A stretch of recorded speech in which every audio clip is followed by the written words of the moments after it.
100 violations in 5 months, all for operating a short-term rental in Virginia Beach outside of the rules. It's a divisive topic in the resort city, and advocates for sites like Airbnb and Vrbo are trying to avoid similar fights in other Hampton Road cities. 10 on your side's Brett Hall has been covering the short-term rental showdown for years. Brett? Yes, we say it's a showdown, but to be honest, it really doesn't appear to be much of one in Hampton Roads outside of Virginia Beach. Actually, the majority of the 7 cities still don't even have regulations on the books for Airbnbs, but several property owners say that needs to change soon, and it would be good for everyone to get on the same page.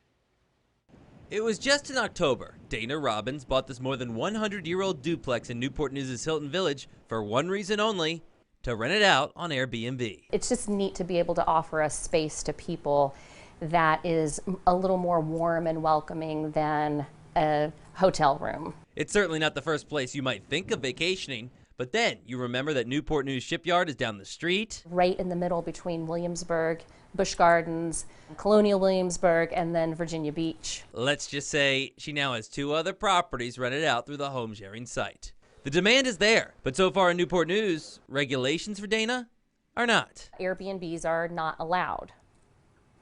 But here we are. Here we are. And here there are hundreds across the city. And a quick search found there are many in surrounding cities that also do not have regulations. Dana wants rules, but not like the ones put into place in Virginia Beach, where renting out a property now depends on where you live, and then you must advertise it. Those property owners' rights have been stripped away. I absolutely don't want that to happen in my city. It's why, along with Greg Garrett of Garrett Realty Partners, they're looking to form a coalition to encourage the state to step up and help create guidelines for all local governments to follow. And there are win-win solutions that can be done. Garrett says he envisions a law similar to one passed more than a decade ago for wineries. And they prohibited cities and counties from overly restricting wineries and saying you cannot have events there, etc.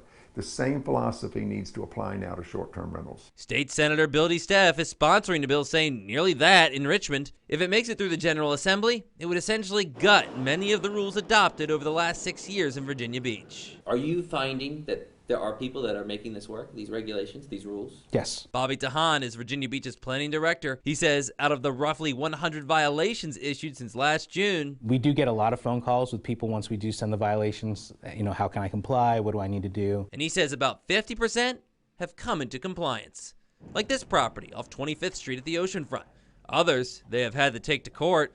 Running a short-term rental illegally can land you up to a $500 fine. We're thankful for those that move forward and work with us, and we're hopeful that we can get everybody that can legally operate to that point. He feels to do that successfully, local governments need to have options. I think that each locality should have an opportunity to regulate the short-term rentals because it impacts their locality differently. Barring new state legislation, Dana is looking to go propose some regulations herself. Collectively propose good, solid regulations that are not so restrictive to the point of keeping people from using their property the way that they want to. So she can continue hosting people that vacation in a place they want to. Now, if you want to contact Dana and Greg and get involved in their group, it's called Peninsula STR Alliance. The link on WAVY.com. Brett Hall, 10 on your side.